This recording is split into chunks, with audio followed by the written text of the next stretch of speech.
again, this music has never gotten old to me.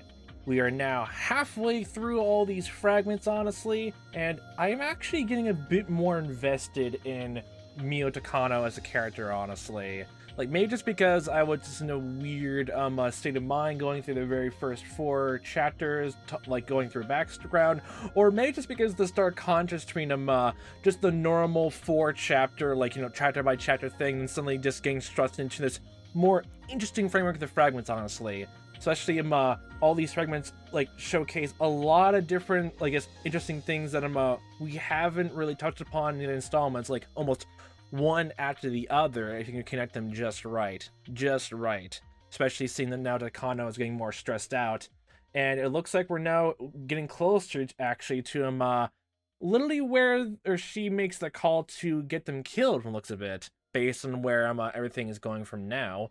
I'm assuming that the plan of action for all these fragments to figure out where it goes to next, to connect all of these together, is starting right here, the third sacrifice, since we got the opportunist, like, fragment from, the one fragment talking about Rika's dad trying to butt in and, like, try to give a good word to the Hojo family just for the sake of her daughter. Or his daughter, honestly. And everyone immediately just, sort of hating because making everyone think he's an offense to her now. And especially last time we finished up Distrust of Mother Queen, which I did first say was gonna be a deal breaker, but it does lead into the third curse happening, so I guess it is kind of, but like, I guess my estimation of it was wrong, but I'm still wondering if the formation of the club and the 4th sacrifice fragment is gonna be, I guess, maybe one of the most important ones. I'm probably wrong, but I'm still holding out hope for the formation of the club thing, based on just the hints, actually. Be the most interesting thing to see, if whether this is actually a new entire timeline, or this is really just, like, fragments that we haven't seen of other past iterations of Rika's time loop, honestly. It'll be interesting to see, and to clarify which end it is, especially as we get further down to the final 10, honestly. Interesting. But here we are going to the third sacrifice. The situation has changed. Rika's father suddenly changed his mind about having her help out with the research. Oh, so Rika's mom gave him her husband a good talking to, honestly.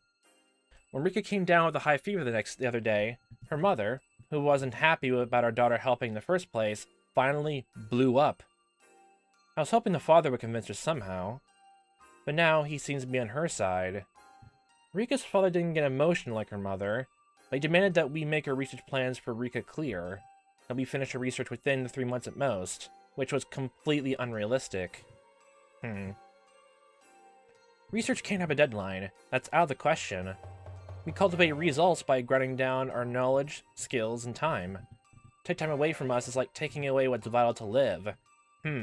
I wonder, like, because this little argument they had, like, the parents did not talk to Rika about this, because I'm trying to think what made Rika not think, I guess the research facility had anything to do with her parents' death. Or maybe, like, she really thought, like, because, the disease got to them, and, like, because of the time loop, honestly, she actually really did believe that no matter what happens, because of the stress that happened with the time loop and stuff and everything happened, and I guess maybe what happened with the town council and thinking he's offensive and stuff like that, he's a bit of harassment that way. Especially with added stress on the mom, it might have led to the L5 thing and the murder, like, all that happened. Maybe she would think that, but, I wonder exactly what would be the true cause, honestly. Well, how she would think that, or she would even know, honestly. To take him away from us is like taking away what's vital to live. Okay. How could he say such a thing? Curses, curses, curses, curses. Rika's parents are only saying that because they don't know anything about scientific research. However, as they are the parents of the Queen Carrier, we are completely lost what to do. Tests and experiments in the Queen Carrier are an essential part of our research into Hinamizawa syndrome. Her existence is a focal point of our work. To lose her would be like losing your sense of direction out in open water, or like completely blindfolded, honestly. Rika is providing her cooperation with our research, but the withdrawal of her guardian's consent could be a setback. Yeah. The situation is extremely dire. Rika's parents are only interested in finding a cure, but to me, the cure is only a small part of solving the mystery.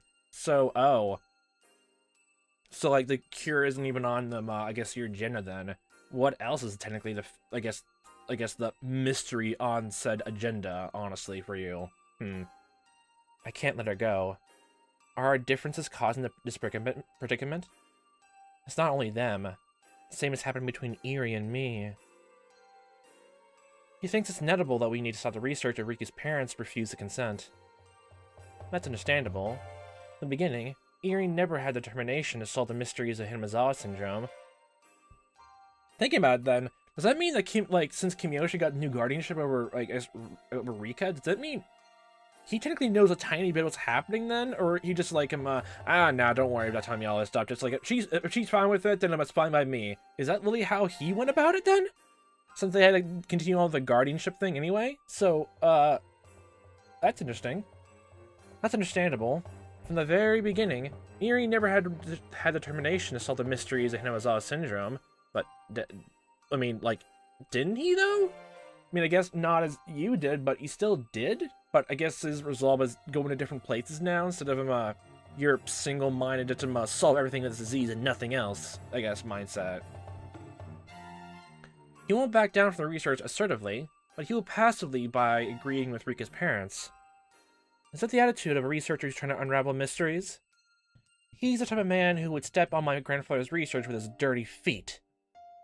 He's nothing but a coward who's in this half-heartedly. He started to feel guilty over his past the moment he saw blood. He isn't qualified to even be involved in researching Hinamizawa syndrome. He's simply an outsider who joined in because of the client's demands. I wonder actually now, literally just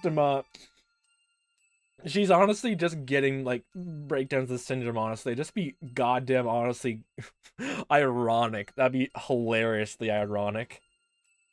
If I were a man, he wouldn't be here in the first place. While it's true he produced wonderful results with his development of a cure, I guess a alleviation of the symptoms, honestly, he seems to think it's alright to close up shop with that. Is he planning to waste everything by being satisfied with just that tiny result? That man doesn't have any right to disregard my grandfather's research. I can feel my guts boiling. That's different from blood boiling. No. Eri isn't the main person at fault. The one to blame here is a woman, Rika's mother. If she wasn't so selfish, this wouldn't have happened. Maybe it's partly my fault. I maintained trust through relationships and obligations all this time. But somehow, Rika's mother and I didn't get along, so I didn't try to socialize with her. I thought it was fine because I got along with Rika and her father, but now the mother has influenced the father and changed his decision. What negligence! What a reversal! What a turnabout! What a blunder! Eri is saying that we should talk to the office in Tokyo about what to do next. But I know once the Tokyo office finds out about this, they'll order us to shut that research down. I've worked so hard to even get things started. If they hear anything negative, they'll put a stop to it. But I've come too far to complete my grandfather's research. I can't let it be stopped. I still have a little time to think about this. I need to calm down and analyze this carefully. I always come with a great plan when I drink my favorite tea and bite my nails like this. Oh. I looked at the ceiling and closed my eyes, as tenderly as possible. There were times where I couldn't find a solution, but someone else came up with a simple one. I've been able to overcome everything that's been thrown at me. I even endured the hell of that orphanage. So never let that woman get in the way. Settle your thoughts down. Think about this clearly. Be calm, Mio Takano. Someone else may come up with a better idea. But who? It's not me. It can't be Eri. Of course, nobody from the village will do. Do I talk to someone in Tokyo? No, I can't. I don't want to owe anyone a favor. Even Koizumi-sensei will be disgusted if he finds out I can't solve a simple matter by myself. Ah, I know. There's someone I can talk to nearby. They're supposed to be subordinates after all, so it's worth a try. I was wondering why you didn't think of mountain dogs first, honestly. I called the leader of the mountain dogs, Okanogi. The mountain dogs are my subordinates, but they're part of the self-defense force, and I'm just a researcher. So I really had a chance to interact. He did what he was supposed to do, and I did what I was supposed to. So I never even thought of discussing anything with him. The mountain dogs are there to protect and support research. So, it's part of their job description, so, yeah. Why didn't I think of talking to you before? Oh, look at that smile. What a difficult situation. He used to speak standard Japanese, but now he has the Hinamizawa accent. I guess fitting into the region is the first thing they need to do. Like, wait, now I'm just curious because of, like, the voice acting, which I don't have on. Like, how does the Hinamizawa accent sound in comparison to, I guess, the characters at first when they didn't have it? Or do the voice actors, have a clear distinction between accents, honestly? Like, that'd be so cool detail in the voice acting, honestly, if you can, like, clearly see him, into the past, and oh, they have a slightly different accent. Like, tailored to even Tokyo. But, since Hinamizawa isn't actually, a fake town, like, you know, made up for the story, then, like, did, Keiichi just, I guess, put, like, where he would believe that Hinamizawa would be in the map in Japan, and then, just subscribe to what accent they would get along to there, and, like, give it to the voice actors later on, or something like that? That'd be so cool detail-wise, honestly. I guess fitting into the region is the first thing they need to do. We may lose the Queen Carrier, not only that, but her mother might end up exposing our secrets. Can you do something about it? I asked Okanogi really directly. I'm not really expecting an answer, but... Understood. Mountain Dogs will take care of it. Just give us a little time, and we'll do a clean job. Take care of it? We'll make sure the police won't get involved. We need a little time to prep, but it won't be difficult. I'm startled. Rika's mother's my enemy, but I was thinking about how I could convince her. The leader of the Mountain Dogs, the counterintelligence unit whose duty is to protect the secret research, came up with a much simpler plan. Do you mean to kill her? To preserve the secret, I was told to do whatever is necessary. Of course, we won't do anything until we get an order. Right. This is a very simple problem to him. Rika's mother has started to interfere with her research. Not only that, there's a chance she might talk to people about the Institute, so they'll eliminate her. Ah, that sounds a good idea. Can you do a good job of it? That's why we're here. This will be our biggest job since the kidnapping of the minister's grandson. Don't remind me about the instructions of the goddamn kidnapping again. Ah, I remember now. The Mountain Dogs are the ones who kidnapped the grandson of the Minister of Construction and used that to blackmail him. It has been a few years, so I completely forgot about that. They did such a marvelous job then. That's right. That's right. I have the Mountain Dogs on my side. Can you get on with it right away? We could easily kill her even tonight. That'd create too much of a fuss. We'll make it look like she disappeared. So give us a little time to make some arrangements. Just like the cat's eyes under a bright light, I feel something in the back of my eyes open up. Up until now, I'm racking my brain trying to figure out how to make her my ally, or at least make her surrender, or pacify her. Yet, one order to this man, the problem's easily solved. I feel like a bird taking its first flight. Ah, how easily I can get rid of that annoying mother. All I have to do now is to give an order. I feel grateful to Koizumi-sensei for giving me such terrific subordinates. What a wonderful power he has given me. I was taught that all people are equal. But if I have the power to control people's lives, that means I'm more important than they are. What a feeling it is to be above others. So you just want Rika Fruiti's mother to disappear? Well, wait a minute. Does he mean only Rika Fruiti's mother? I feel chills all over my body. If possible, maybe I should have her father disappear too. Rika is willing to help. She has no real relatives in the Fruity family. If both parents die, she has to depend on someone. The Eries too can support her. We can give her status, money, and protection. We can give her everything. By doing so, maybe it's possible to make her one of us, rather than just having her as a helper.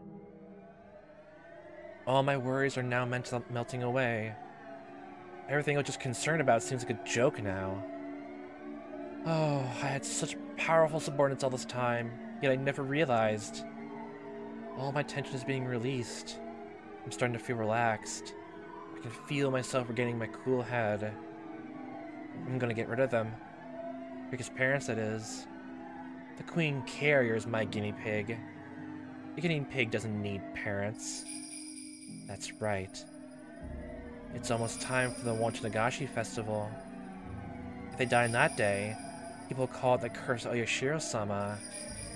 The murder case from 2 years ago and the accident from last year are two separate incidents. And because they happen the day of Nagashi, they're being called the curse of Oyashiro-sama.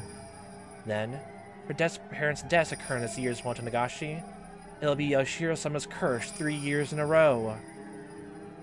The miracle of Oyashiro-sama. Also, the curse.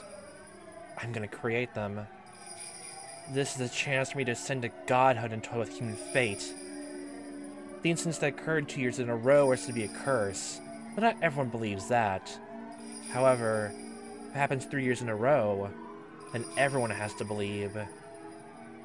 Because that'll be a true curse that's created by me. I'll become Oyashiro-sama. My desire for revenge against God is coming together. My good God. Well, it makes sense, honestly, that Irium would take us and stride up to the curse, honestly. Because the first few times had nothing to do with I guess the Mountain Dogs at Erie Institute, so he wouldn't think anything of it, honestly, so far. It makes him, his complete, like, understanding of what's happening, honestly, makes so much more sense, honestly. That's so cool a detail, actually. Oh my good God.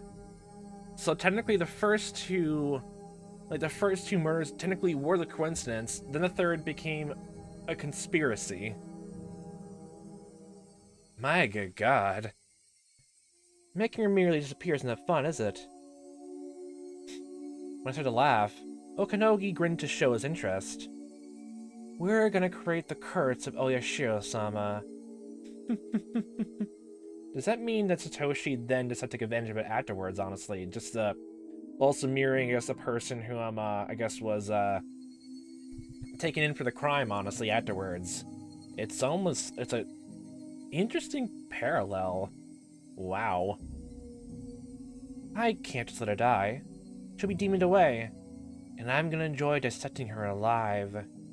Of course, I won't just have fun. This will be extremely useful for our research. After all, she's the previous Queen Carrier.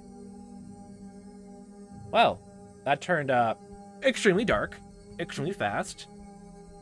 Well, I guess that was literally the one step that led to him full on the God Complex. That makes a lot more sense. Okay, I knew she was gonna get more interesting, honestly, at the time. Like the last few tips and fragments before this one, honestly, were showing that off much more, honestly. Oh boy. Okay, so that's the third sacrifice down. The third year is cursed, honestly. Feels like we're now slowly going into well, besides after the next one, we're going straight to the Satoshi arc. Oh boy. So this is the last one for this year then. Mysterious Death of Fruity Temple. The execution order for the third year's curse we just heard, and we already heard a declaration of war from Kurado Oishi already. So long ago, honestly. My good God. Deep down, I was prepared for something to happen tonight, once again.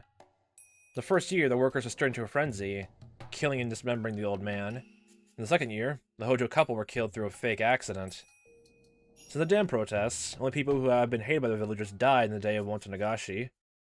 Some people in the village are calling the incident the curse of Oyashiro-sama. Now the dam protests are over. There will be no meaning the villagers' enemies being killed on the night of the festival, I thought. If that was true, there were still some enemies left over. Honestly, just the added fact that Takano literally added on the father actually was probably the smartest decision, honestly, even though it was unintentional, mostly evil. Because the fact that he was found dead, honestly, literally just also further proved, further connected to the dam project itself, honestly, in a roundabout sense, honestly. My good God. If that was true, then there were still some enemies left over. I thought that perhaps that would have happened again the night of the festival 3 years in a row. My hunch was right. Your gut instincts. At first, however, it looked so natural that I didn't even think anything of it. The festival was nearing its end and the village officials were gathered under the main tent. They opened their beers, enjoyed their leftover corn, and Bry's cow tripe from the refreshment stands. I was the main tent too, being entertained by the villagers. So I was actually there at the scene of the third year's incident when it happened. Yet I didn't notice anything in the beginning. They did say that Rika's dad was poisoned, or at least disease, like died from disease though. Didn't they mention he was like sick leading up to it? So like, since that means like it had a couple days to make it look like he was slowly being, I guess, slowly dying from a sickness then. And oh, because of that, they were probably, that would honestly, no matter what, just make it seem like the, I guess the suicide note honestly and their disappearance honestly make much more sense honestly. Oh boy. You know, I didn't notice anything in the beginning. Hey, Fruity-san, what's the matter? Are you feeling sick? Most of the older folk in the village are heavy drinkers, but a few were lightweights too. Oh my good god. The priest is one of the latter. The priests are representative as well to host during the Higurashi festival. So every time visitors and guests arrived, he greeted them. And each time he was offered a drink, so by the night's end, he was pretty worn out. Oh my good god. Wait, like, he died from disease, or, like, they chalk it up to literally just him dying from alcohol poisoning? Oh, good god. That's why I didn't think anything of it to see the priest sitting by himself in a folding chair. The mayor, Kimiyoshi, was the one to tap his shoulder and ask him if he was alright. Are you okay? You drank too much, didn't you? Huh? Does your chest hurt? Sorry, I'm a little tired. Huh? Don't you have heart trouble before? Getting sudden pains is a good sign. Dr. Erie! Dr. Erie! What's wrong? Is your chest? That's not good. Oh. When I saw what was going on, I noticed he's covered in this terrible sweat, and definitely not relaxing in his chair and enjoying the cool evening breeze.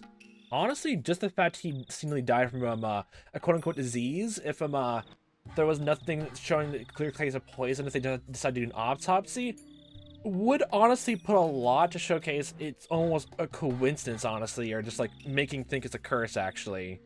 So, again, it means it was all three. It was still a person's work, and someone who has a god complex trying to make a curse happen. So a tiny bit of someone trying to make a supernatural thing, and a tiny bit of coincidence sprinkled in, honestly, like a good old souffle, honestly, for this good old recipe. Isn't that nice? His face had a sickly pallor, and I thought he should lie down immediately. I should probably take you to the clinic. Are you okay? Can you hold on to my shoulder? Hey, somebody help! The priest doesn't feel well. What's wrong with my husband? Dear, are you alright? Takano-san! Perfect timing. The priest doesn't feel well, so I'm gonna take him to the clinic. Could you please have the car come around here? Sure. No problem. So the priest and his wife head to the clinic with Dr. Erie, and Takano in turn, don't forget about that. I don't know about young people. They literally know their own bodies well. They almost never push themselves to the point where they start feeling ill. Especially someone like the priest.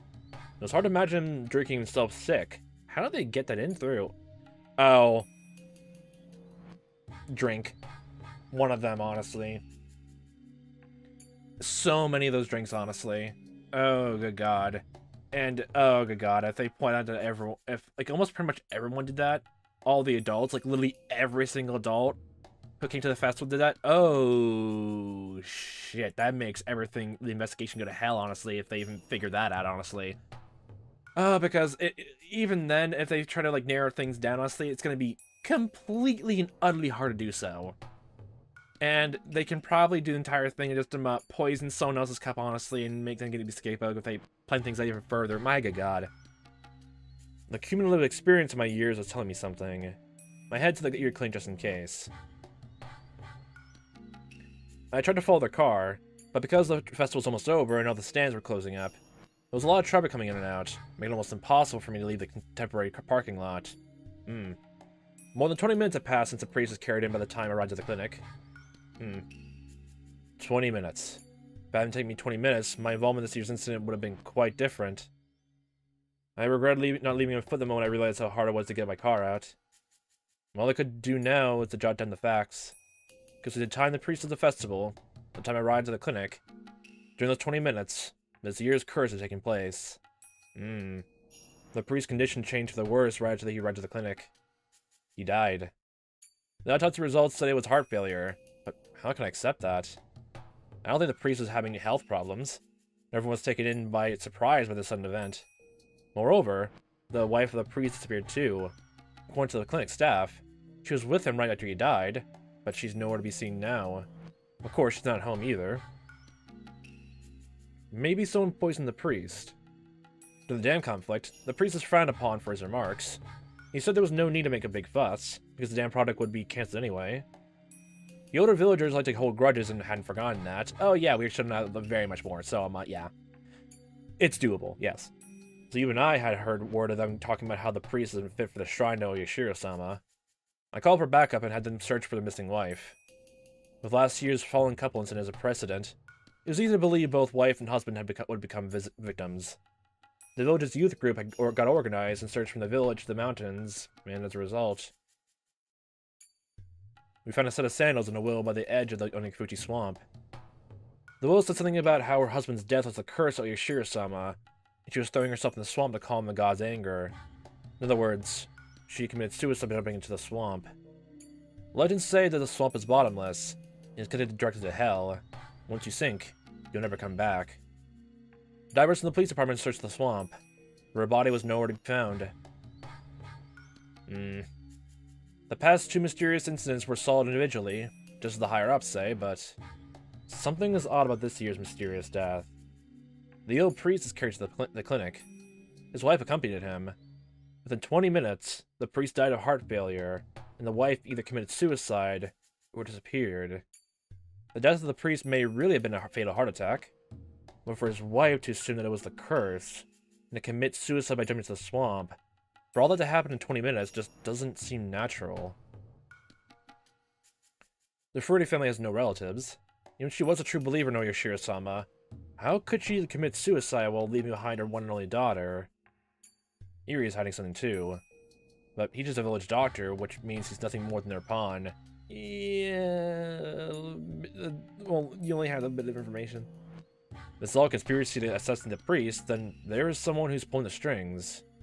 I have been starting to think that trying to tie the past incidents to the village so forcefully was a bit overbearing of me, but this incident was enough to convince me that a series of cases involving mysterious deaths in Hinamizawa were all grounded in one intention. God damn it, the fucking phrase mysterious deaths, the series of mysterious deaths is slowly creeping their way back in. God damn it. This incident has countless numbers of discrepancies, but someone from the village seems to be putting pressure on high command. Just like the past incidents, this one will be treated as an individual case, end up being forgotten. So it happened 3 years in a row. Everyone in the village will say it's the curse of Oyashiro-sama. I think that's the culprit's goal. After the war, belief in Oyashiro-sama became antiquated. Is someone committing these murders as a ritual to restore the god's dignity? The one pulling the strings must be the Sonozaki family. Oh, hi. A few months passed. Oryo Sonozaki said something like, "It was natural for the priest to be cursed by Oyashiro-sama, and so the priest's case is lumped together with the mysterious Hinamizawa deaths, otherwise known as Oyashiro-sama's curse. At first, I simply wanted to avenge the old man, but now that case had grown into an abnormal one, centered on the village's faith. Yeah. So, technically speaking, like, if they found, I guess, the main culprit's body, honestly, in the very first one, he would probably be Eve, but since they had dissected him, that means they had to hide the body, and, Oishi was still in the case no matter what, so, yeah, butterfly effect, y'all peeps, in the institution. Have fun. But now that a case had grown into a normal one, centered on the village's faith, damn it, the old man's killer's human. Unwilling to be pushed off into some nonsense curse. Technically, this is a further declaration of war, honestly, the fragment, actually. That's really just what this is and amounts to, honestly.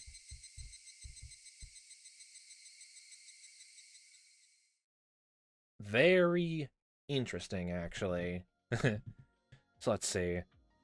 That showcases the third year's curse, the execution, honestly. So now we're to this, the red capsule, which immediately all the way goes to Reina and her moving, probably. Hello. The strange medicine I can hardly remember was a capsule. Maybe it was an oval tablet. Oh, did Eri actually see someone put, like, actually give a tablet out to, the priest, actually? Oh, good God. Or is it something else? It was so red, it must have been a capsule. I can't imagine a tablet in that color. It must have been a capsule. I don't know my medication, so I'm making a clear distinction, honestly. So you're on your own, Chief. I think it was bigger than the normal one. I think. It's like, it was really hard to swallow. Mr. Krabs just... It's time for the pill! Oh, barnacles, I hate the pill. Swallow. God damn it. I think. I can't remember. Well, if I can hardly remember, if you see the medicine again, it'll refresh my memory. Medicine strips away humanity. What? It takes away human soul, memory, emotion, and numbs the human body. There are no thoughts, no interests, no will to stay awake or asleep. There's no sense of time. Sometimes, the second can feel like an eternity. And other times I can almost see the hour hand move. Either way, there's no emotion involved. Okay, you're becoming really more poetic, but what the fuck is this medicine that you think it is? I can't feel any emotion. Why do you suddenly become poetic to yourself now? The medicine only lets me stay in bed and look at the ceiling. Wait. Who is this from? Wait. The first thing that comes to mind is the supposed culprit for the 4th year? But I can't think of anyone else who would probably fit this role's description who was into the hospital unless Tomataki's slight fever? Only the people who can have taken it can understand this misery. What's more scary is that while I'm on vacation, I don't realize how scary it is. I'm given the medication daily. I keep losing all my senses. So when the medicine wore off by accident, I realized I should never take it again. That's right. This isn't medicine that'll heal me. Just gonna kill me slowly. Wait. Oh, is this Reina's perspective? If I continue to take this medicine, I probably wouldn't be able to tell if I was dead or alive. I'd end up losing myself forever. I'll keep looking at the ceiling, without any emotions, and keep watching the clock tick forever. If I take the medicine again, I'll lose all the senses I finally regained. I may never be able to bring myself back again. Since the day I realized that, I've been pretending to take the medicine, but throwing it away instead. If your doctor prescribes medication, you have to finish taking it, even if your symptoms are gone. I hear my mother's voice. Anytime I went to the doctor's office when I was a child, my mother said that to me. I usually got well before I finished the medicine, so I didn't finish taking the rest. That's when my mother said that. But this is a different type of medicine. I don't even remember how old I was when my mother said that, but with a strange capsule in front of me, I had to try and get rid of my mother's voice instead of my head. I pressed down on my head and my elbows until it hurt, trying to get rid of what my mother kept telling me. Right. As my head clears, I still remember the ugliness of my mother. Okay, that confirms it. My mother betrayed her family. Yep. She betrayed me and my father, who waited for her at home with dinner on the table. She told us she was busy with work, but she was having an affair. That was bad enough, but she asked my father for a divorce after he took such good care of her for so many years. There's something else I can't forgive her for. She invited only me to meet with her new family. Not my father. Just me. My father and I are family. Family means being together, Ohana. Yet my mother tried to destroy the bond between my father and me. Not only had she destroyed her bond with him, she tried to destroy my bond with him too. When I remember, it makes me feel angry and hateful, and I can't forgive her. The back of my eyes started to hurt, and I can feel the hatred in my face. That overflowing animosities aimed not only my mother, but also the man she had an affair with. The man she had an affair with. Uncle Akihito. I didn't like him teasing me, but he gave me an allowance and tried to have fun with me. I liked him very much, but his niceness was all calculated, wasn't it? He wanted to destroy the family bonds between my mother, my father, and me. That's why I shouldn't have said I liked him very much. That's right. I still remember and understand now. I now know my true enemy. It was his fault that my mother started having an affair. Because my mother was a very good mother. He was the one who made her a bad one. So he's the one who deserves the blame. When was the first time I met him? I think it was the time my mother and I went out, had lunch at a restaurant. She introduced him as one of her colleagues from work. At that time, I think about that first meeting, I think I felt something wasn't right with the way my mother acted around him. That's right, I did. I did think something was wrong. It didn't feel right. I wish I trusted my instincts then. Good instincts. They could always be helpful. I was a fool to think he was a nice person just because he gave me a strawberry from his piece of cake. It was not my father's fault. Because I bet he never met Uncle Akihito. But I have. I've met him many times. There are a lot of chances to realize he was my enemy. If I had such a strong enough will to protect my happiness, I could have noticed that. I can't forget how my father looked on that day. My father was so nice and gentle, grabbed his knees so tightly and cried so hard. He asked me if I knew Uncle Akihito. I answered yes. Then he slapped me in the face. When he slapped me, I finally realized how stupid I was for being taken in by him. That's right, it was my fault. I destroyed the happiness I had hoped to last forever in my own hands. It's not, but oh, good God. If I hadn't been that stupid, my father wouldn't have had to cry like that. My mother would have stayed good. If I wasn't that stupid, it was my fault. I can't forgive my mother and Uncle Akihito. Even when I hate him this much, I still call him Uncle. I can't forgive myself for that. It was my fault. Everything was my fault. I was too stupid and foolish, and that's why this happened. I hate her. I'm sad. I'm frustrated. I can't stop being angry. If my mother ever came back to this house, I would rip her apart with my own hands. But she never came back. My anger turned towards everything that my mother left in the house. I destroyed every relic my mother left behind, one after another. I threw and smashed everything. That still didn't calm me down. Yet I turned the whole house upside down. I still couldn't calm my anger. Where does my anger gather? It starts from inside of me, goes through my arms, to my fingertips, and sports out from my nails. Where else can it go?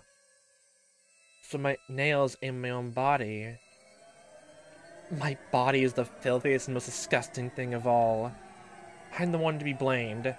No. I'm not to blame. My mother's most at fault. My mother's the most corrupt. My body and soul feel filthy. I wanted to stain myself black and slice the remaining flesh into pieces. And one day, I finally realized there are tons of maggots in my blood. Oh boy, that leads to all this. Oh dear God. I'm rotten. I'm rotten from the inside. Come on, rot more. But it is indescribably itchy. It is itchy, itchy, itchy, itchy. I stabbed my thigh with a razor blade in the bathroom. Okay. Oh, good God. The blood flowed out. Reddish-black maggots spilled out. I forced myself to open my blood vessels with my thumbs. Oh, good God. Oh, good God. Let's actually scheme me out. The maggots spilled out. Squirm, squirm, squirm, squirm, squirm, squirm, squirm, squirm, squirm. So many maggots spilled out from my left thigh. There were probably just as many in my right thigh. Oh, good God. Just going to go into more self-harm. Maybe my calves too. My arms, abdomen, chest. No. How many maggots are there in my blood vessels in my neck? Strangely, although I've become rather insane, there's still a part of me that's calm. If I keep ripping myself apart like this, I'll end up dead. but everything is my fault, and I'm the one to be blamed. If I blame my mother, the only way I can disgrace her is my own body. Oh, I get it now. That's the best means for calming my anger. I feel like I'm thinking incredibly rationally now. In order to forgive myself, I need someone else to blame. Oh boy, talking about this all over again. Oh. It has to be someone else's fault. But no such person exists. But no matter how much I think about it, or how I twist the logic, my own body is my only outlet to vent this anger. So long as there's no one else to blame, I'll be forced to rip open every blood vessel in my body. Just like how no matter how much I scratch, and it still itches, no matter how much I rip apart my own body, it's not enough. The blood is all over the bathroom, and I'm sure it makes for quite the gruesome scene. Although I'm trying to stay calm, I can't ignore the sharp pain that runs through my body. Maybe because I lost so much blood, maybe because I'm naked in the bathroom, I feel freezing cold. Oh my good god. Don't tell me you're in the bath! Oh good god! My whole body is throbbing, my heart is beating so fast. I'm cold and hot at the same time. Also sad, angry, and in pain. I want to find something that lets me forgive myself.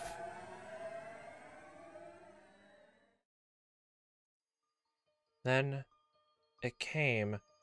Oh, that leads to this epiphany, quote-unquote. Oh boy. It came in a heavenly light. It was mysterious and unreal, like something out of this world. It apologized. It kept apologizing. Why is it apologizing? Oh, that was Hanyo, honestly, the entire time. You apologize when you're at fault. This thing I just met for the first time was admitting to wronging me. That means I'm not at fault. It's at fault. Not me. Oh boy, actually, if Hanyo, from the sound of it, if Hanyo didn't do this, Reina might have actually died. Oh, good god.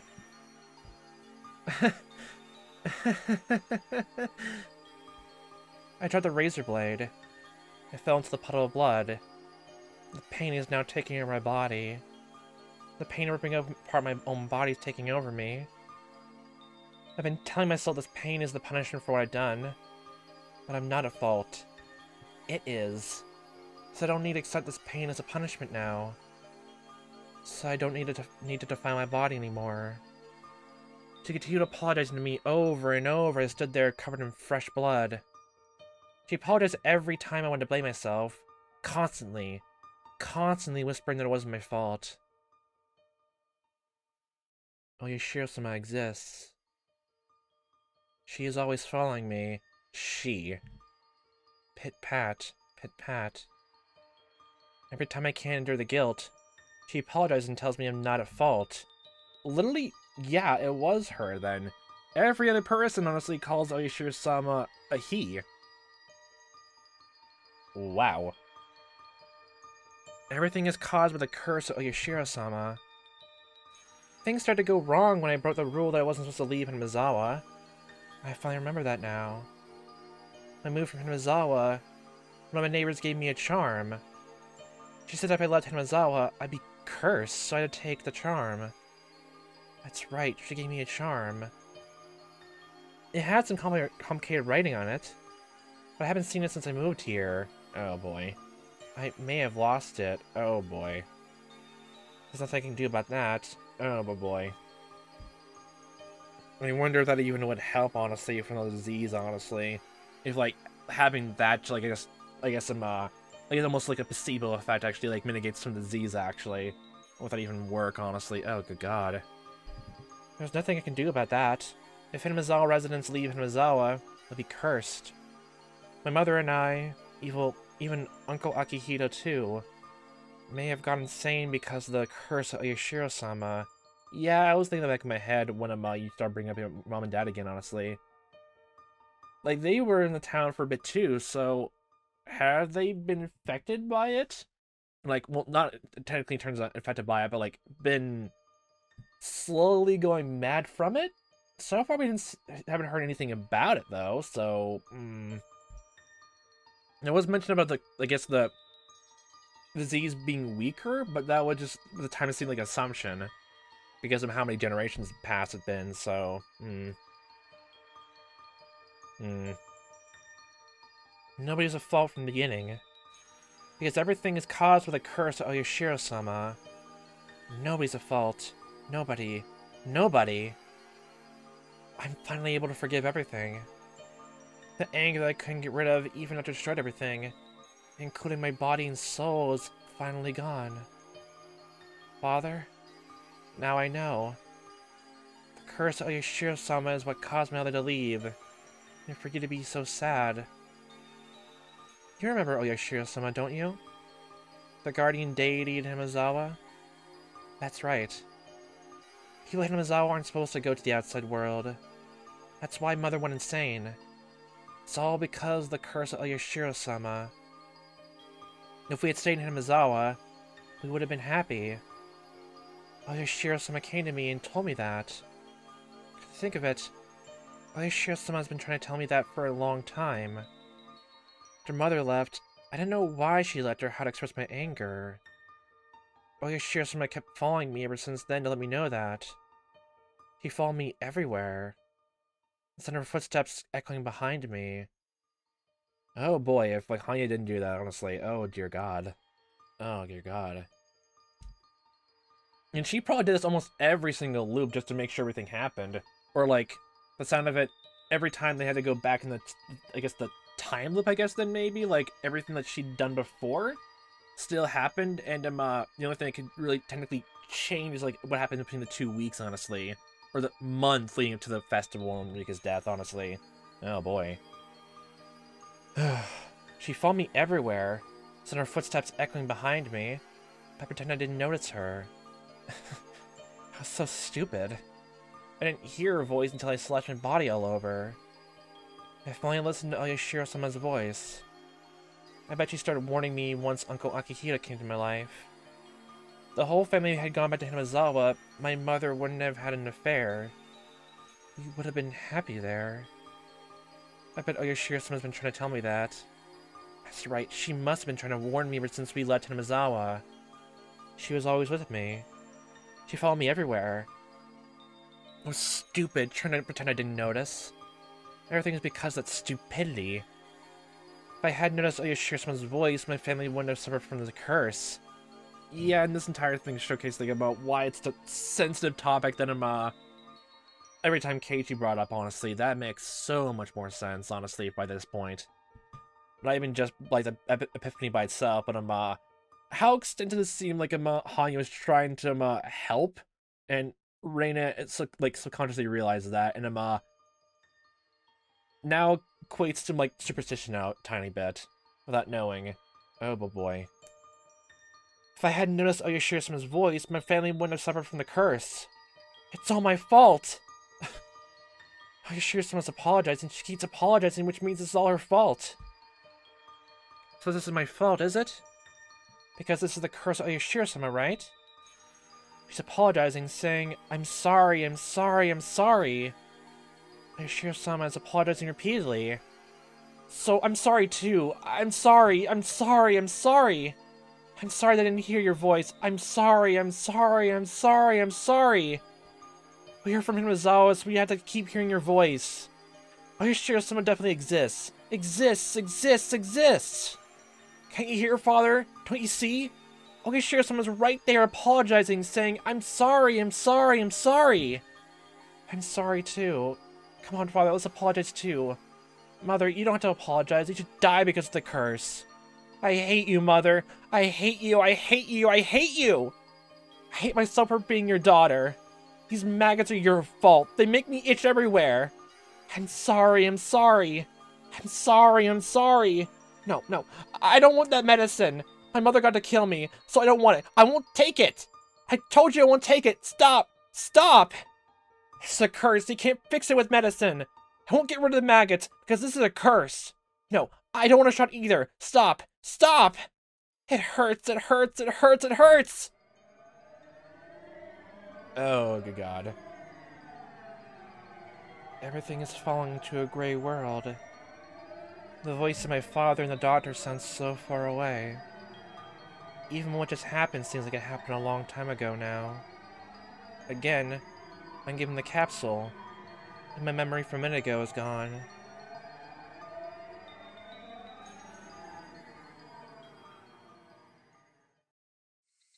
This is probably the most depressing tip, honestly, of them all. I'm back in my bed, staring at the ceiling. And what I can see, the only thing that interests me is the hands in the clock. Tick, tock, tick, tock. I follow the minute hand as it goes around quickly, and the hour hand as it goes around slowly. I see other things too. They keep going through the same motions, just like the hands in the clock. I'm sorry. I'm sorry. It's my fault, I'm sorry. Oyashiro someone keeps apologizing. Tick, tock, tick, tock. I'm sorry, I'm sorry. Tick, tock, I'm sorry, I'm sorry. Repeating over and over, constantly, and nothing else. The chorus of Higurashi coming through the window during the night seems louder than usual. My good god. Oh. That explains quite a bit more, that, I guess, reminder, honestly. Out of all of that. Oh, dear god. And then it leads into Reina then moving in.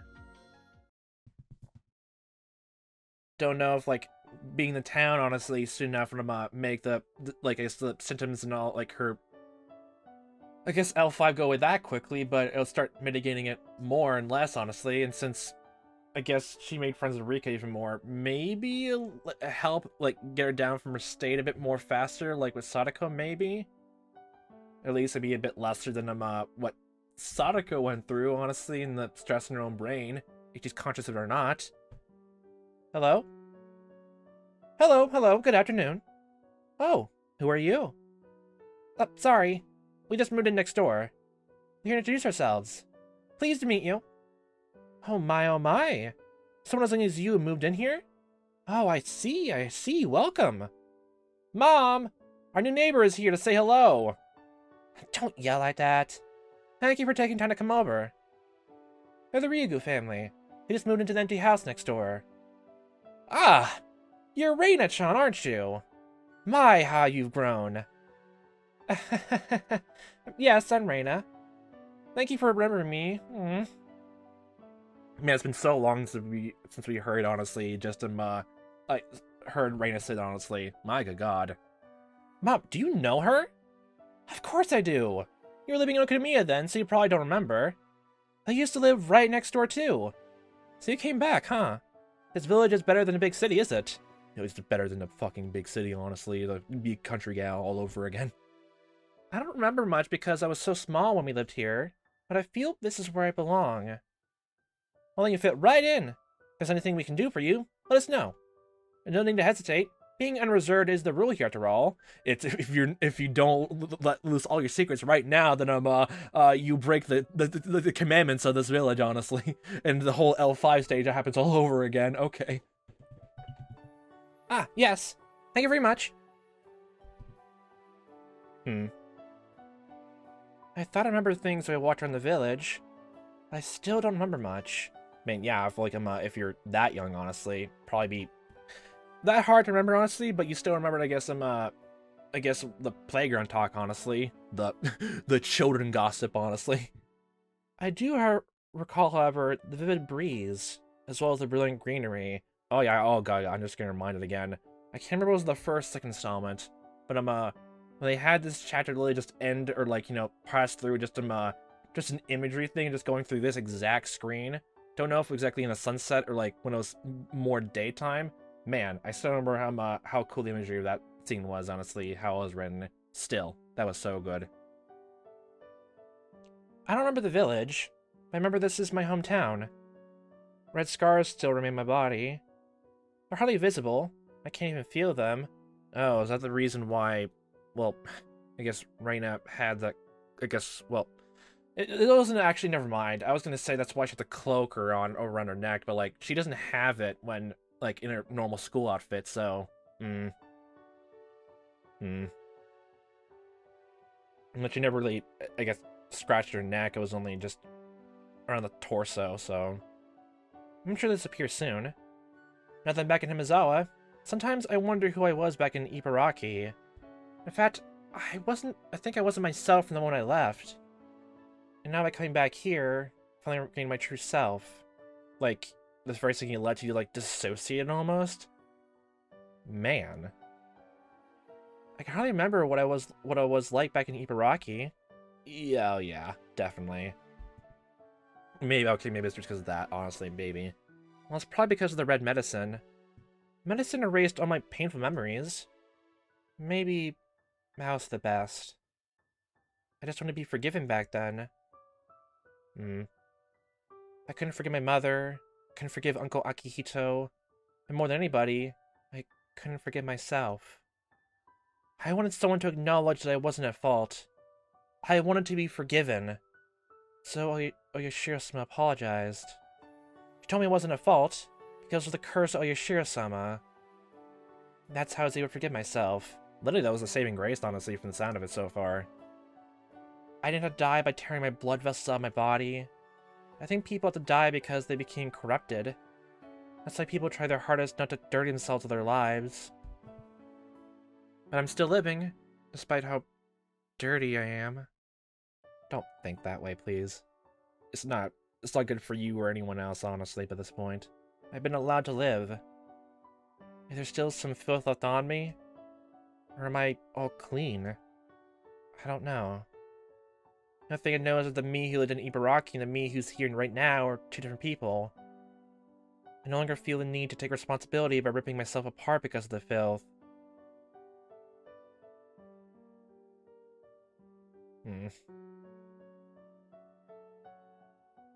After arranging some furniture and packing in some boxes, we finally had dinner. Although I hardly remember Hinamizawa, my father remembers things very clearly. Although it was around when we lived here before, but Watsunagashi Festival has grown huge these days. It's held at the end of June. Watsunagashi? I've never seen it myself, so I don't know too much about it, but supposedly people like cotton absorb the filth on their bodies and church it down the stream. Oh. Oh. Oh. Absorb the filth. You can watch your filth in the stream, huh? Of course. Humans are sinners. Okay, that's a way to put it honestly. Everyone sins, apparently. Okay. As we live every day, filth piles up in our bodies, supposedly. The toxins growing in underneath our skin, okay? And once a year, we get rid of the filth by letting the cotton absorb it. And the futon stuff, yeah, oh. Do people, like, bring their own futons for it? Or just, like, those, like, the ones are only in, I guess, the warehouse, I guess, honestly. Huh. People came burdened with filth and sin by doing something bad. Court sentences can settle your crimes legally. Doesn't mean the burden of sin of the filth will just go away. Yeah, it mostly just happens more emotionally and, I guess for some people, spiritually sometimes, too. Sometimes it feels that way, sometimes, honestly. The court sentences are just there for make sure you try to think about it. Sometimes it doesn't always work, but at least it's there for a good way to make some deterrence. Well, it's the next best thing anyway, based on everything that's happening. Like in here anyway, with the disease, honestly. It's the next best thing. I don't even know how you even function with this without a cure, honestly, by this point. Oh, good god.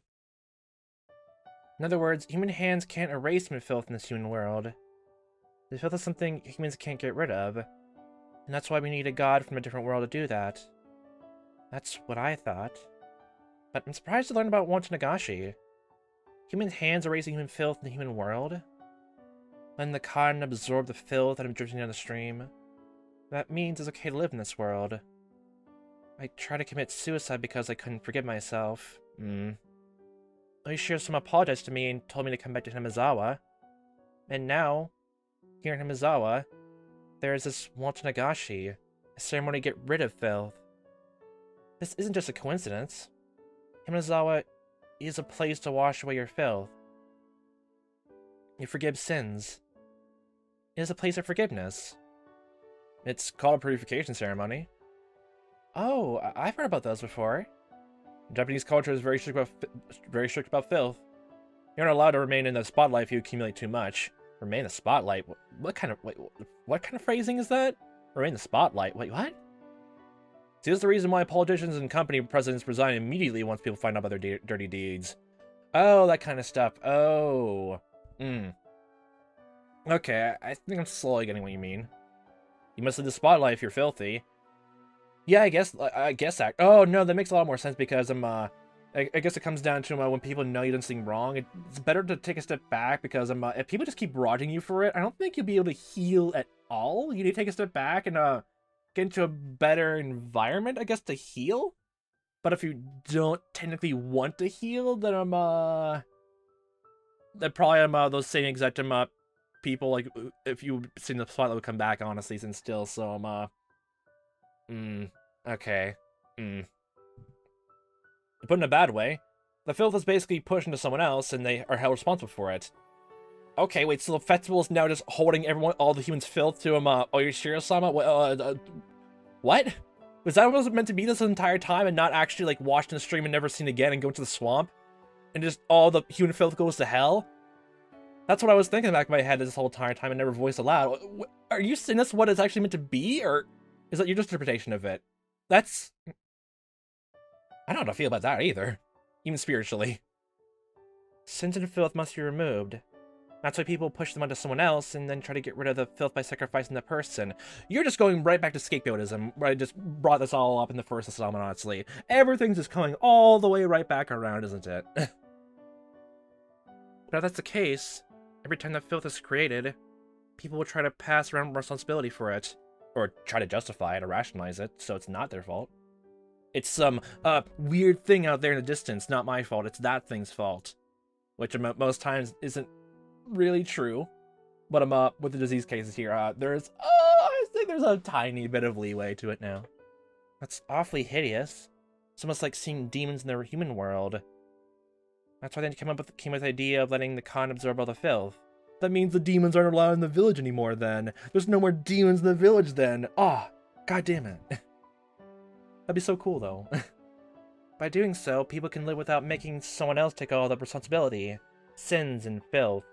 Technically it's already still happening with the Hojo family, but I guess I see the sentiment, honestly. But still, yeah. Putting everyone's sins into someone and then killing that person makes person a sacrifice.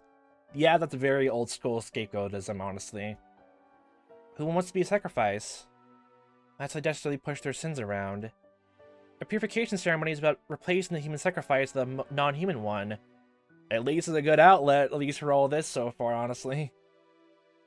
The purification ceremony dramatically changed Japanese culture. Before then, people always believed someone had to become a sacrifice. In other words, even with filth, everyone can live without blaming someone else. Filth can be forgiven by a method other than death. Only existence higher than humans can forgive them. Ah, that actually goes into Christian faith a tiny bit, actually. From what I learned about, my Christian forgiveness. I was forgiven by Oyashiro-sama and came back to this place. To Watanagashi, the purification ceremony that exists here. Letting Khan absorb the filth and drifting it away. There's no need for a sacrifice. That's why I've been allowed to live. The filthy me is drifted away. So the me that remains is no longer Reina Ryugu. I'm not Reina. Then who am I? Yourself. If I'm not without filth, without the icky things, who am I? A name vaguely appeared in my head. My new name. It only removes one of the letters from Reina, but I think it's a cute name. All the icky things are erased and given with the removal of that one letter. So my name is no longer Reina. My name is... Okay, that's actually a cute way to end it, honestly. Oh, that's actually... Oh, I love that. There's a lot of point seeing these, I guess, new fragments now, honestly. Oh, good god. I'm getting more rapture in this segment now, more and more now.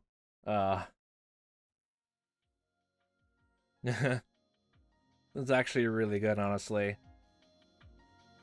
Oh, good god. I guess it also like extends to just like letting some frustrations out and just letting it sit. It also goes to, I guess, the whole thing I brought up before about like some and at least in some case like about the distinction I remember before of Christian and like Judaism, like forgiveness. I think that's literally just that's literally the exact name for the religion, honestly. For it's Judaism, honestly, or is that actually something else? Oh good god, now I need to look into that more. Honestly, I need to. Honestly, I should look into way much more religion stuff. Honestly, just to get all the other past stick my brain out of there. Honestly, or a tiny bit.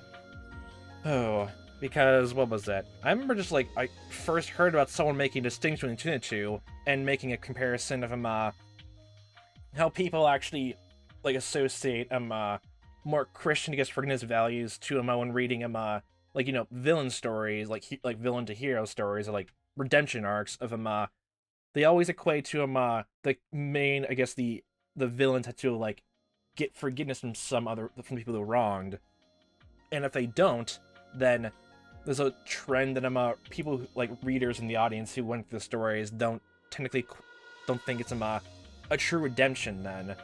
But if like they done something bad, like in the case like to the point of like maybe a giant scale like almost genocide, or like committing so many different crimes against certain people, just not to the point to murder, honestly, which I do think there's some crimes actually it's worse than now. It's the top of my head.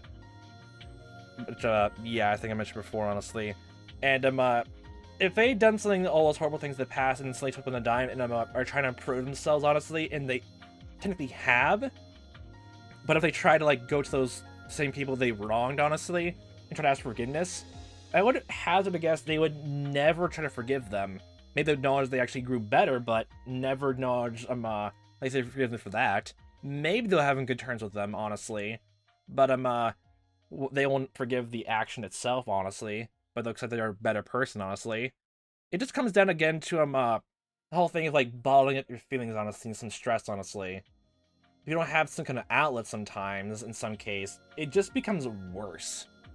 And actually thinking about it, I don't like, they mentioned, I went back before and like seen the whole entire scene and chapter with Keiichi talking at the whole theme of forgiveness there, and Sumihiro Boshi talking about like everyone like said like he got his forgiveness, but like partially did, but at least he got forgiveness from I guess what happened to him in Onikakushi. At least not from the people there itself, but I guess an outward other side of forgiveness.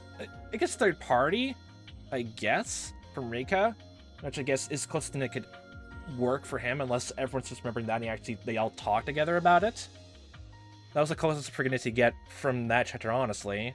And if he remembers it again, we'll probably see that whole exchange again, which would be actually kind of nice. Although, just the scene of really just Keiichi menacingly just stepping forward to Mion as she backs against the blackboard, just to for him to hug her, honestly. That's still in my brain, honestly. It's the most funniest thing I can think of right now because of that. My good gosh. But it just helps get an outlet out there, let out some frustration. Maybe that's actually the reason why I feel a bit off-put from the first floor. I was trying so hard not to be negative, because like I did like some aspects, but some part of it was boring me a tiny bit, because like maybe I just need to go back and see how it was layered, honestly, because to me like it felt like it's repeating the same things over again. But like the writing definitely was trying to make it clear of they establish this, they go a bit further into the backstory. For example, in the orphanage thing, they cut away, go back to the modern times, like the political thing with Mio Takano of getting the research together, and then suddenly go back a bit to them to the past, honestly, to showcase, I guess, more resolve, and then continue on to the next part. Like, I understood that at the time, but, like, to me, from what it was, it seemed like a bit of just repeating the same exact sentiments over and over again, which I think I mentioned before that sometimes, I feel like, only a few times sometimes, it feels like the writing, like, extends a bit too much to, like, over-detailing and lengthening a tiny bit. Only been a few times, which I remember top of my head. I think, like, I remember, like, the thing that hit me the most, was at least one time during the whole entire thing of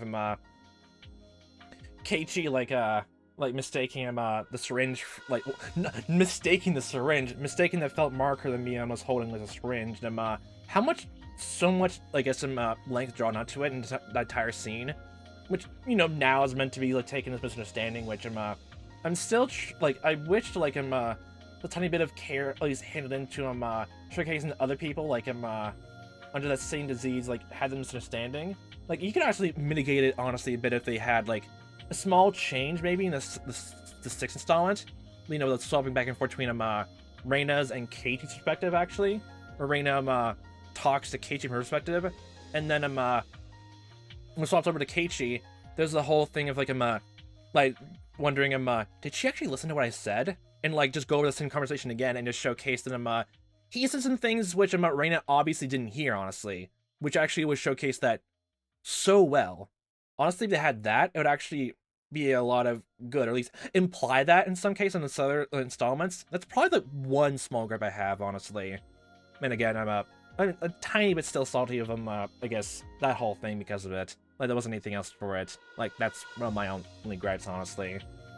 But oh boy, I actually do like the direction I guess these tips are taking even more and more. Like, from the beginning of going to this new framework, honestly, to here. And this sounds like I'm going and ending the episode right here, but I'm going on a bit more. So suckers, we got more content now. Good God. So Arena has moved in, so this should be the next one. New Wind, they moved in, and the watermelon scene from down here, I believe, came from here. The strawberry milk cream candy, my good God. I should actually try to buy that and see how it tastes, honestly. I think I remember buying it a long time ago. I think it tasted good. Oh, I'm getting distracted now. The real estate agent here at the Sunozaki house. Come on, let's go. We're gonna sell this whole place now down. Oh my good God. Okay, I'll get going. Thank you. Don't mention it. Come back anytime, okay?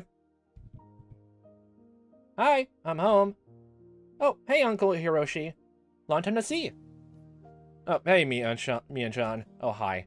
Are you going home? I thought you were gonna sell this whole house and about, no, you're related, okay. Oh my good God, that's funny. Are you going home? I had to give my clients a ride. A ride? Oh, you're talking about your realtor business, huh? The Sonoseki family is one of the largest landowners here in Hinamizawa area. 100% of the land is out here in the countryside, and ends up sitting there. Recently, the land owned by the Sonoseki family was put on sale in lots. Oh. And again, now a question appears in my head of, what, like, rare times did, Keiichi's family did not move in? What caused that or not? That's probably what really wants to know about that, honestly. Really wants to know. At the family meeting, some of the relatives opposed the idea of saying we shouldn't sell off land that was handed down from our ancestors. But we gotta stroke the economy, stoke the flames of the money, okay? Let's circulate and percolate and grow. My granny snapped and shut them right up. Some of the unused fields were made into vacant lots and released for public sale. Actually, I had some questions about it too. The Sonoseki family is very wealthy. We have plenty of land, as well as money. So why did we have to sell it off? What's more surprising to me is that Granny was the one who came up with this idea. Wait, are we? Oh, is this Mina's perspective, actually? I was wondering if it was someone else's perspective. Don't tell me it was Uncle Hiroshi this whole time. Ugh. I would have thought she'd get furious if someone even mentioned something like that. It was her idea, or someone literally just manipulated her into doing it, all thinking it was her idea. Good tactics if it's so. Okay, if you're ever near the station, be sure to stop by. I'll treat you to a nice cup of barley tea. Sure. Thank you very much. So how is your business going?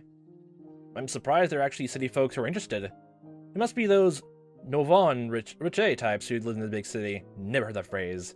Yet also want a house in the countryside. Well, I guess people are curious. Live on the fad land, Lenny. There's one family seeking to move here, not purchase a villa. He said he wants to build a studio, so he may be an artist of some sort. Oh, that's great. Oh gosh, I better go now.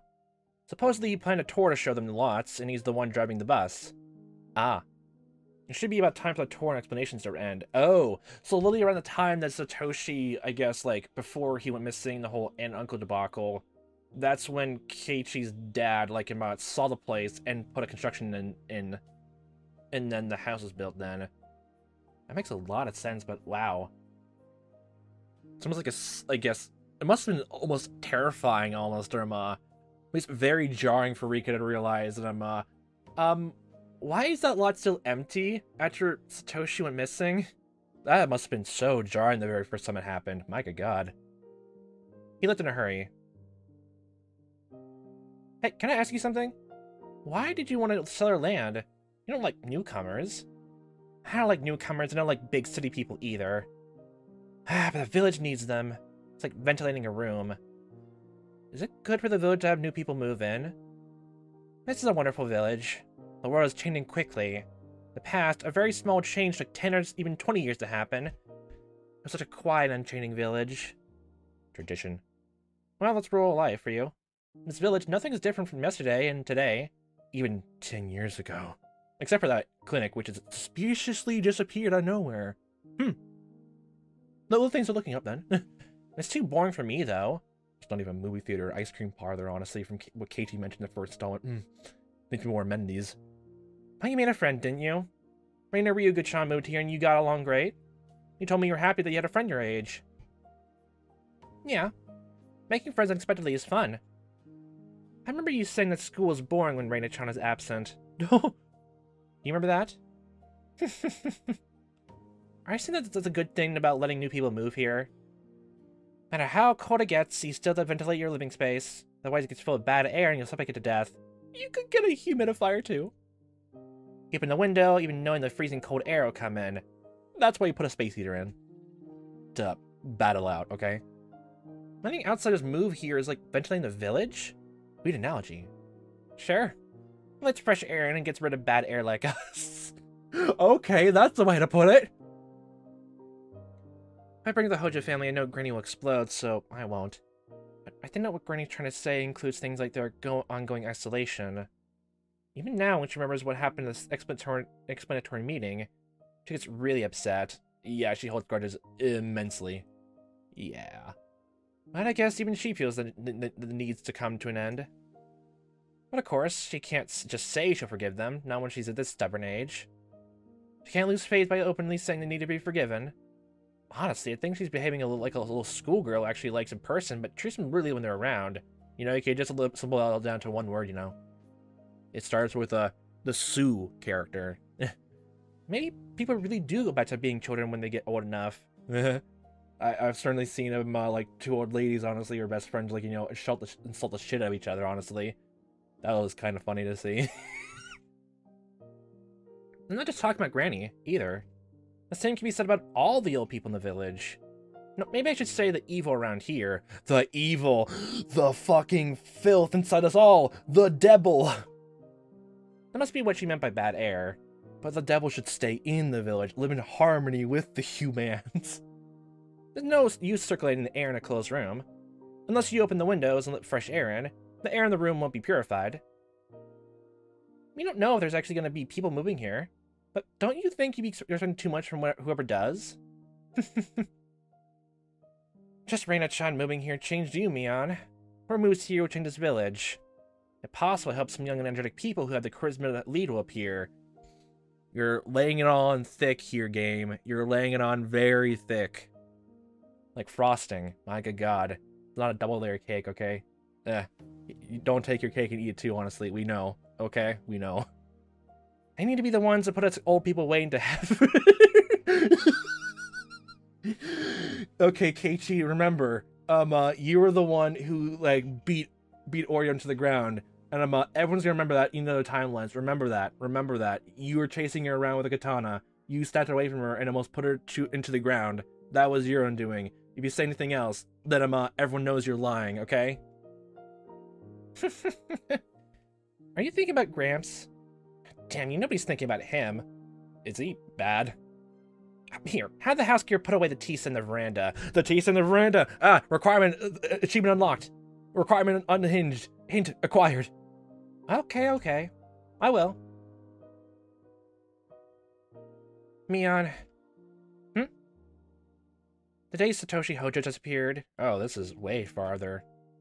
It came to me, huh? Yeah, I guess I did.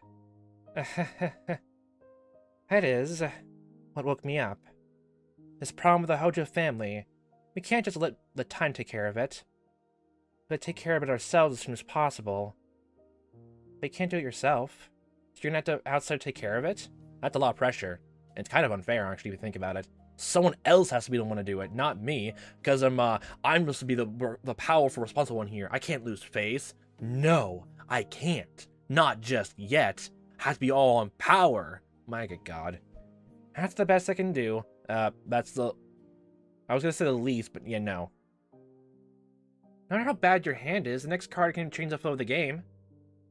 So maybe it's a good idea to draw cards in this deck. I literally thought I'm, just immediately thought it's some, like, Oreo's hands is actually just becoming even more, like actually were bad, honestly, for a second there. Like, your generation will be a new wind. Up, they said the thing! Let the new wind come from the outside. You'll be the wind from the inside. When both winds create a gale, the gust will blow away the stale air from the village. That's the epitome of leaving your problems to others. Exactly. You're the one who started the fire, and you're trying to have your grandchild take care of it. You're trying to get them to get the fire extinguisher, the fucking water. Like, by this point, you're literally just thrusting a pile, like, a bucket of water, honestly, to him, thrust on top of an oil fire. Yeah. Oh, don't say that. As new leader of the Sunsliki family, bring the new wind into the village. Since it's my job as your successor, please, Mion, I'm too old. The only thing I can do now is be despised by people. The wind chime sounded quietly, coincidentally. Maybe that's a sign to let us know a cool breeze is in the way. Yeah, it's still kind of your fault, though, honestly, Oreo. It's still kind of your fault, honestly, after all this time. It's still your fault. You can't even fucking take responsibility for it. Yeah. Grudge. Let the shame in the pile of the grudge just seep into your soul before you die, honestly, by this point. My good God.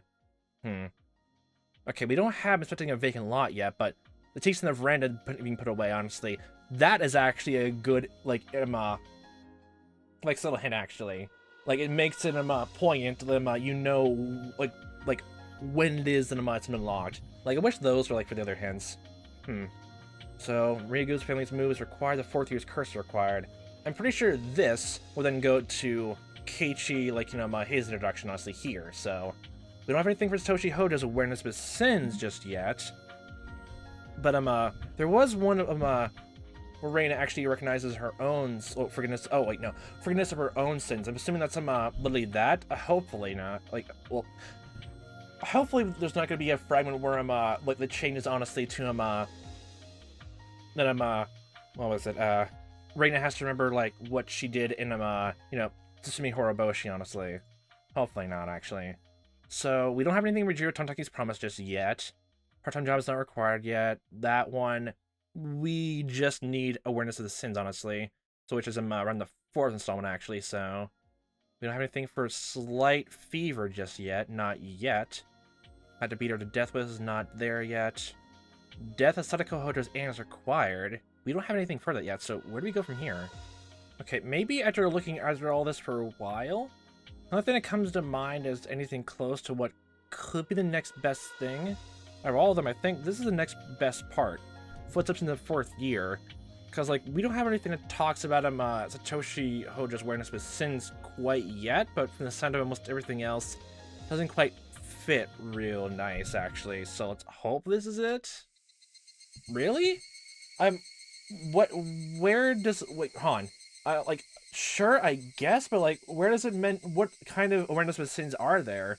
Because I know for a fact, the fragment, I don't think we've seen a fragment of him actually talking about I guess, him being remorseful about I guess, killing his aunt just yet. Haven't seen anything about that so far. The feeling of, I guess, awareness of his sins of trying to protect his sister? I don't quite understand. My harsh and brutal days are continuing without end. The situation between my aunt and Sadako remains the same. My aunt yells at Sadako for no reason every night. Although Sadako cries, she still talks back to her. My aunt's yelling goes on and on forever. Sadako's crying goes on and on too. When Sadako sees me, she grabs onto me. She hides behind my back and tries to ignore my aunt's yelling. She always comes to seek my help. Sadako doesn't open up to anyone but me now. So if I don't protect her, she'll be devastated. That security is something that our parents didn't grant to Sadako. I had to be the one to provide it. But every day, day after day, every time Sadako cries, every day, day after day, Sadako grabbed onto me while crying yesterday. I patted her head, but along with pity, her emotion came to me. I wanted to grasp her head and smash her against the wall. Oh yay, intrusive thoughts!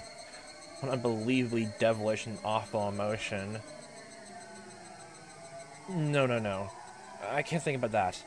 No, it's not that I can't think it. I just can't acknowledge that feeling. Since that day, there has been someone else inside of me. That someone's trying to eat me up from the inside and switch places with me. When Sadako begs for my help while crying, that person tries to make me spill out some awful and hateful words that are sure to damage Sadako forever. Leave me alone. Don't grab onto me. Go away. No. I can't. Prevent him from taking my body. I clenched my stomach and drove him out. I meant to do that. And that wasn't it. That person's coming after me, trying to get back inside of me. I won't let such a scary thing get back inside of me. He knows there's no room to slip into my heart as long as I keep it held shut like this. Oh, this analogy then. So he stopped trying, instead it's falling right behind me. He's waiting for me to let my guard down. When I walk, he walks right behind me. He's breathing down my neck. He follows me everywhere, and when I lie down, he stares down at me. Oh, hi, Hanyo. Hello. He's waiting for the right moment to jump back inside of me, so he can hurt Sadako. It's been so hot lately. Maybe the heat is getting to me, and that's why I think things like this. I'm the only family Sadako has. To protect her from my aunt for the rest of my life. That's my eternal duty. The rest of my life? Forever? Do I really have to do that forever? Only Sadako... But I'm our only family. But... because of my aunt. It's because of the villagers too. It's almost wanton Nagashi. Some irresponsible people are saying that the curse will once again fall upon Hinamizawa. They're also saying it'll fall upon me and Sadako for sure. Yay! Fuck those people immediately! No! Screw all y'all! Oh, you got some screws loose, honestly. I hope someone picks them up and puts them right back in the slots and hammers it in straight through your goddamn skulls! Maybe just my imagination, but lately the villagers expecting it are giving me especially sharp looks. Look, again, this is going back to when I thought, like, it's fine, like, I think it's fine to, like, you know, wish, like, someone who obviously is absolutely reprehensible to die, but, yeah, no, it's immediately, not their fault, honestly. Yeah, my good god. I feel like I'll be killed on the day I want to Nagashi. Of course, there's no reason why I would be killed. And just my imagination. Pat. Don't come inside of me. Sadako's my only sister in my family. So don't tell me these awful things. Pat. Stop. Don't come this way. Don't come this way. The footsteps came right behind me, and the hand touched me in the shoulder. Oh, hi. Oh, Reina. Are you okay? Are you? Must have been acting weird. I looked worried. Her name is Reina Ryugu. Never met her before. She just moved here and transferred to my school. No one remembers her, but supposedly she lived here in Hinamizawa a long time ago. In fact, she hardly remembers anything about Hinamizawa either. I just gotta say, it's also surreal being back here. Everyone normal sprites in a school outfit, honestly, a uniform. Back into the school. It feels surreal. It's like almost a different lifetime. Technically in the universe, it was entirely a different lifetime. Several ones, but yeah. Since Miana's the only other classmate who's my age, I'm glad she's my friend. She usually carries on happily inside of Mion, but occasionally she shows more feminine consideration. What? Are you feeling okay? Do you want me to take you to the nurse's office? Do you? No, thank you. I'm okay. Do I look sick or something? Yep.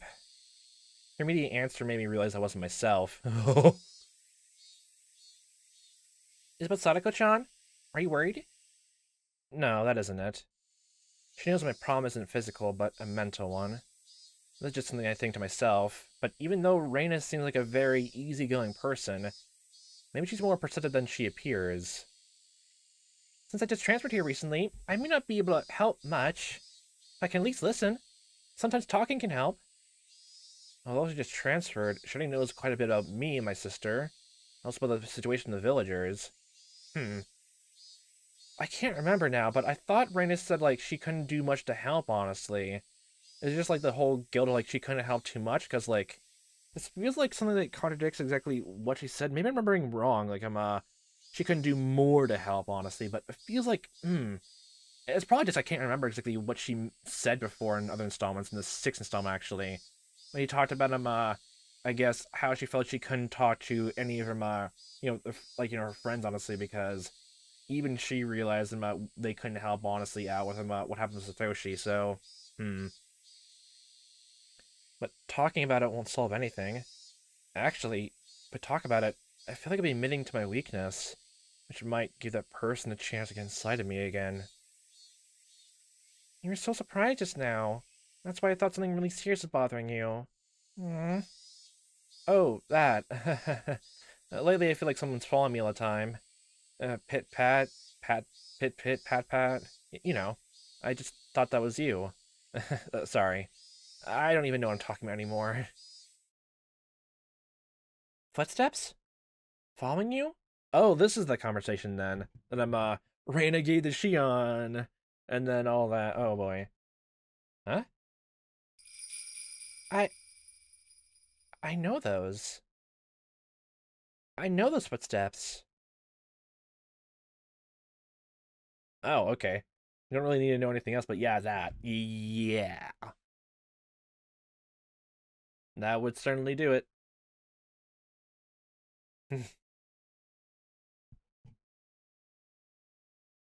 Yeah.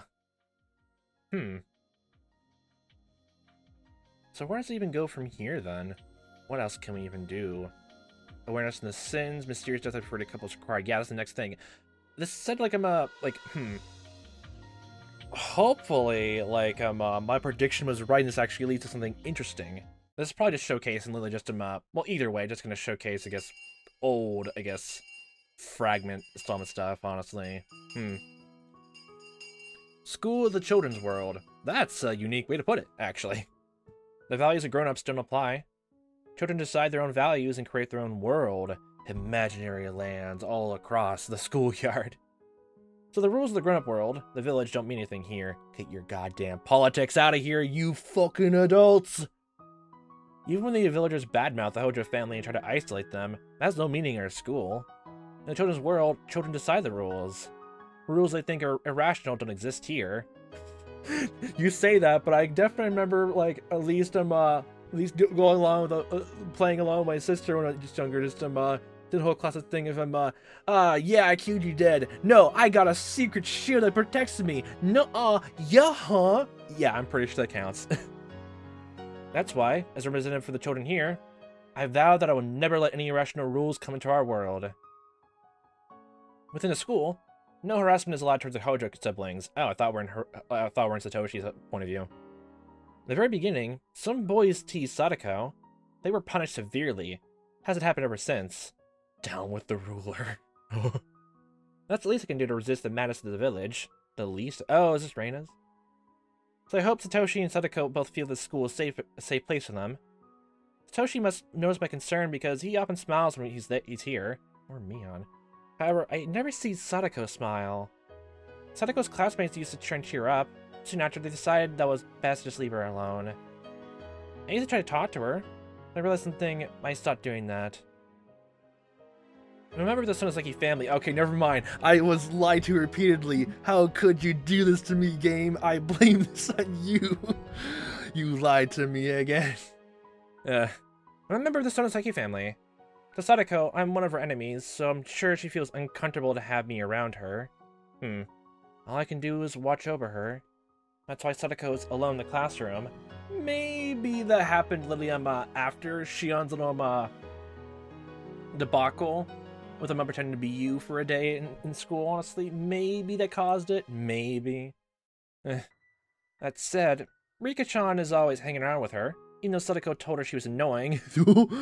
Satoshi, too, is always beside her. These two are the only ones who remain by their side. It isn't limited to Sadako, of course. The malicious isolation is still continuing towards the Hojo family. Because their hysterical aunt is so hostile towards her neighbors, there's nobody who sympathizes with her. It's wise to know there are fights worth picking and also fights better set aside. Yes, case-by-case basis. If the aunt had never had even a little tolerance of control, this isolation wouldn't have continued. Of course, the villagers were the ones who forced him into that role, even though they weren't related to the issue. If she had stayed quiet, then it wouldn't have gone this so far. The aunt's hostility is one thing, but she's dragging everyone in the family into it as well. The uncle and the aunt haven't been getting along, so he's hardly at home. Both Satoshi and Sadako are forced to live in shame. The aunt vents her stress by harassing Sadako. This was the same too. The aunt is her guardian to all, but Sadako doesn't even try to hide her disgust, so things aren't going smoothly between them. If she behaved like Satoshi, then maybe she wouldn't have been made into a target. Does it mean the sad life Sadako's living right now is something she caused herself? No,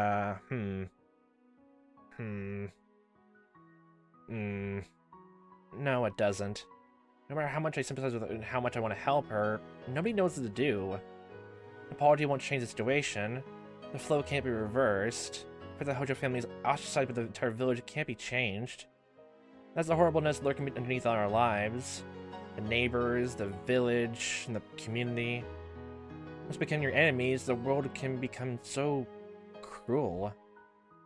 Japanese people have known that since ancient times, which is why we cultivate empathy and the obligation to show courtesy to one's neighbors.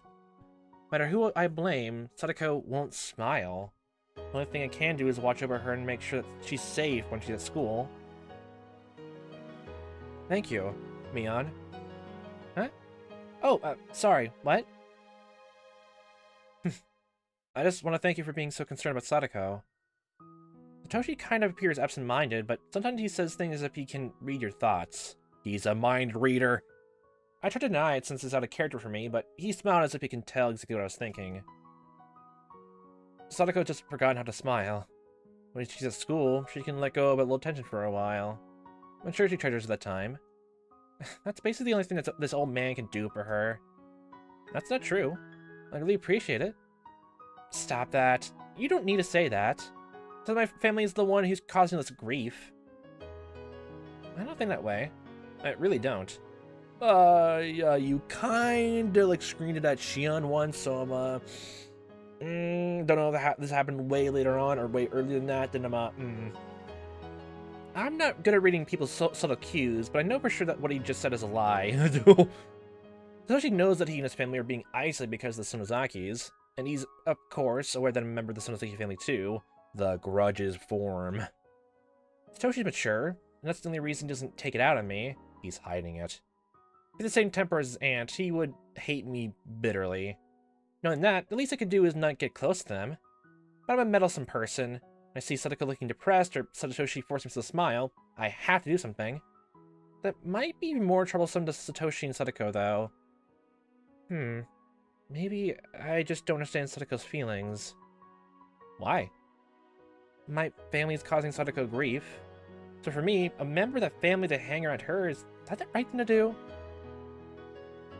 Sure. Oh my God, that is your fault.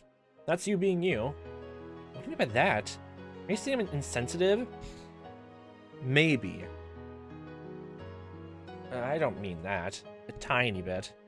If this atmosphere is robbing itself is robbing Sadako of her smile, then only someone who can completely ignore it can bring her smile back. This old man can't tell if you're trying to compliment him or not. You're mean. I'm not ridiculing you, really. I just want you to help. I can't make Sadako smile again by herself. I need someone like you to help me.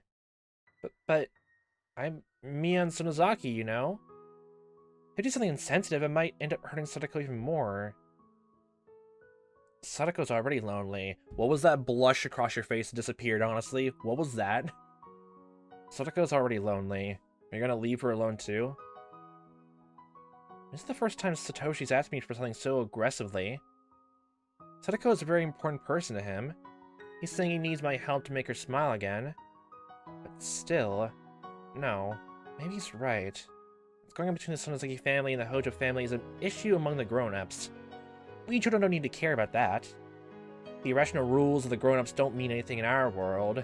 Our utopia of kids. So I'd have to judge the irrationality of the grown-up world using methods of my own. Are you sure Sadako won't feel bothered by me? Well, she may at first, but I'll be with you. I'll be with you, Mion. So she'll open up right away. You think so? Should we do something after school today, then? If we go home first, our aunt might say something and we might not be able to leave. Okay, then. It's simple. Don't go home first. If we get home too late, she'll ask us what we were doing. Let's see. I know. Why don't you join a club? A club? Along top with your baseball, honestly. Well, yeah. Tell her you're going to an after-school club. Tell her that you're doing something after school before going home. There's plenty of people who go out after school before they go home. I'll be no problem. Okay, that's new. But if we mess up our clothes, our aunt will say, how can we do something indoors? Board games. Then your clothes will stay clean. Indoors? Do you mean in the classroom? But wouldn't Chi-sensei say something? It's possible to play passionately while not going wild indoors. Contrary to my appearance, I love playing games. I collected some treasures from overseas too. So the manuals are written in English and are a little complicated, while some of them I need someone to play with. So a lot of them are just sitting in the storage room, collecting dust in my locker. Do you think Sadako can play this too? Sure. If you don't know the rules, then you can just make them up. As long as everyone's following the same rules, it's totally okay. Always follow the rules in this kid little world. If you don't, there'll be hell to pay. You'll be going to the swamp before you know it if you fail the first... you fail the first club activity and get sent straight to hell immediately. No one has ever returned, honestly. You know why there's a missing desk even here right now? That's the thing. There were 2 missing desks, honestly, before Keiichi appeared in the classroom. That one person over there, we still don't know who they were or where they came from. But I can say that the very second I went to the swamp, everyone immediately forgot about them, including their parents. Good God. I said it so confidently, but would bringing games from home and asking Sadako to play with us actually make her smile again? Well, what have I got to lose? Maybe I'll bring one of the board games tomorrow. Oh, also, Mion? I have something else I want to ask you. What? This old man is all ears. I am looking for a part-time job. That's where this comes into play, then.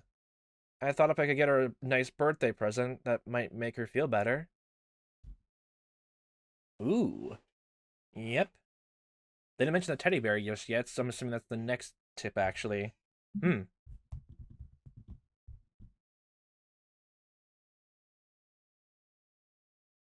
wasn't exactly earth-shattering of a thing, but it was just nice to see how the club formed, honestly.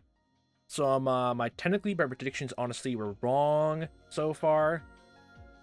Except maybe the forest sacrifice. That's literally the only last prediction I had before starting this tip thing, honestly. At the very least, after starting in the very first episode on these fragments, honestly. That was my prediction, honestly, looking through the tips, honestly.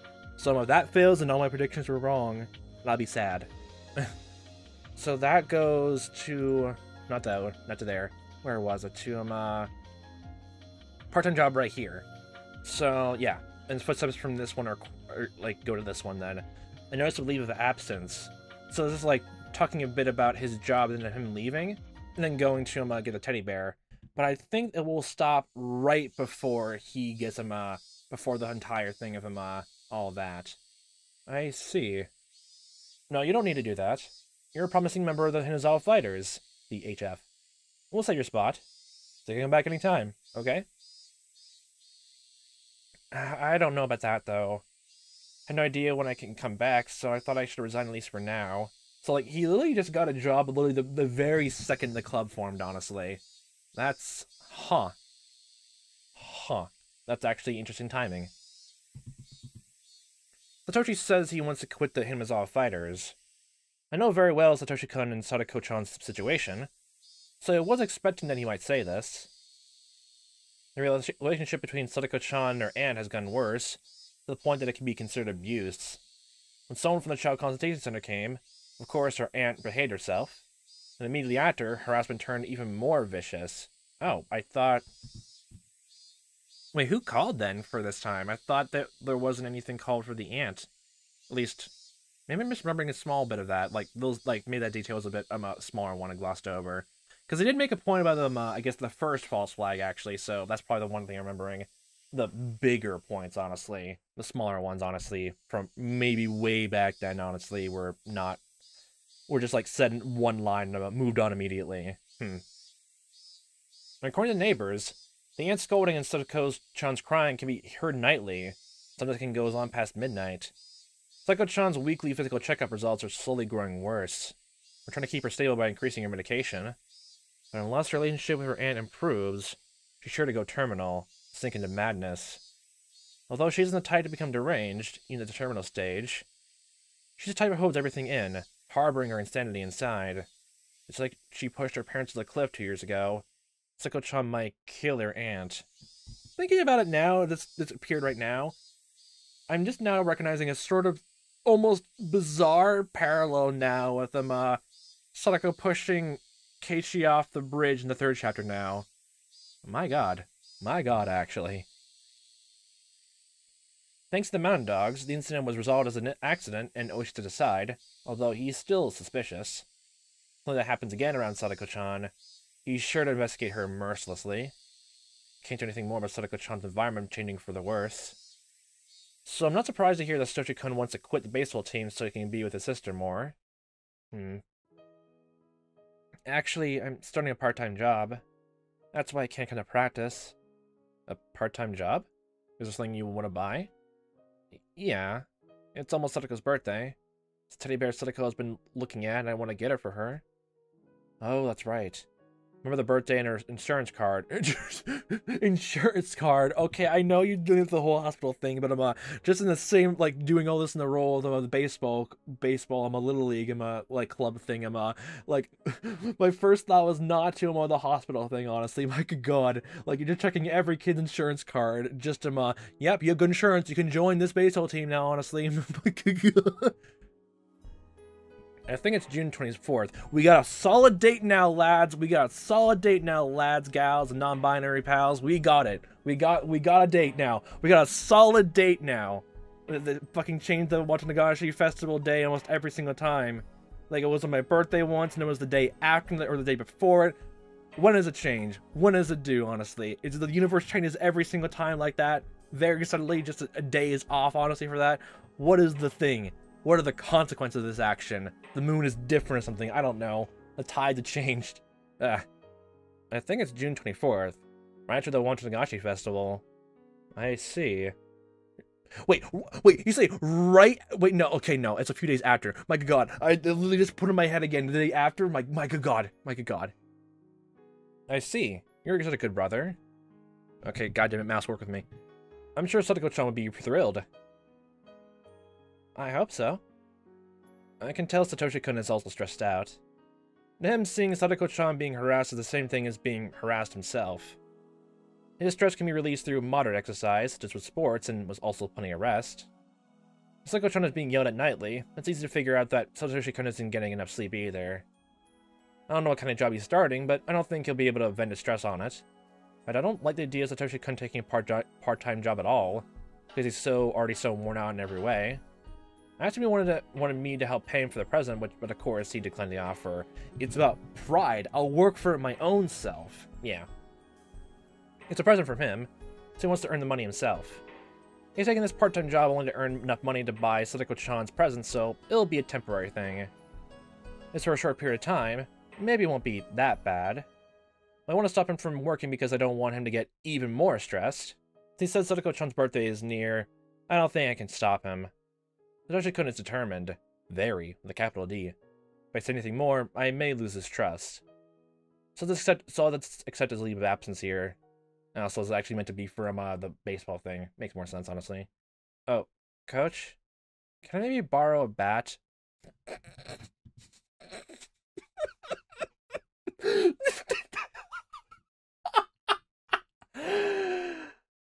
Oh my god.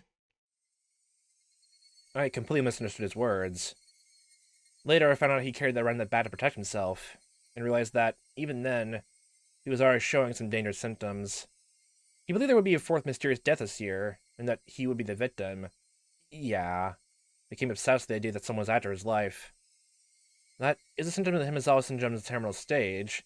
Yeah, but also it doesn't help that everyone in town seems to be saying the same exact thing. If I'm just like almost giving like a spooky, scary, just little ghost story to like just freak them honestly out more because of discrimination. Honestly, just saying, "You're next, little kiddos." Like, my good god. But although I was involved so deeply with the syndrome, I was careless. A bat? What do you need a bat for? Especially couldn't have his own bat, so he should have asked for if he could take it home. Instead, he asked if he could borrow it. When I think about it now, he said it that way to lighten his guilty conscience, but how could I have known that then? Well, although I can't come to practice, I think I have a little more time to practice swing on my own. That's great. Sure, please take it with you. But make sure you do it in an open space, okay? If it won't bother your neighbors, it's good practice to hit a hanging tire. Swinging a bat can release stress. This is like almost the first step to what Keiichi did with him shooting the BBs out of the cardboard boxes. Just don't take it to another step, please. Well, we already know what happens, but still. So letting him take his bat home will help. That's what I thought. But that was a huge mistake. There really is only when things are already past the point of no return. Yeah.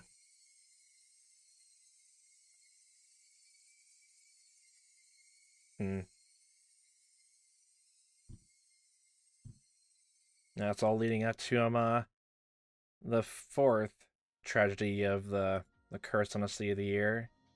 We still have a few stragglers left behind, but I guess I'll leave that all for next time, actually. So far, like, I think we're, like, really narrowing it all down, honestly. By the time of, like, the next episode, honestly, pretty much all of them be done, and then we'll finally get to, the final 10 fragments, actually, which I'm so curious if those are going to be, like, just showcasing, again, all the small scenes which, couldn't really be addressed without, I guess, really pasting the story, or just, stuff we learned now since then in context, I guess, just put different things in perspective, or at least some things which yeah, again, we haven't seen, I guess, their take on. It wasn't important, at least for the story that's being framed when we first read an installment, but now it's a whole different story, a whole different ball game. And just got a few things left before all these 50 fragments are actually wrapped up, then it's gonna be still an interesting time we get to there. But I guess we'll figure out what comes next in these all different fragments, whatever ones I had to connect to next, because we'll figure it all out, all for next time. So, hope fun time watching as I am playing this. Hope to see you next time, what time that may be. And I all hope you a fantastic day.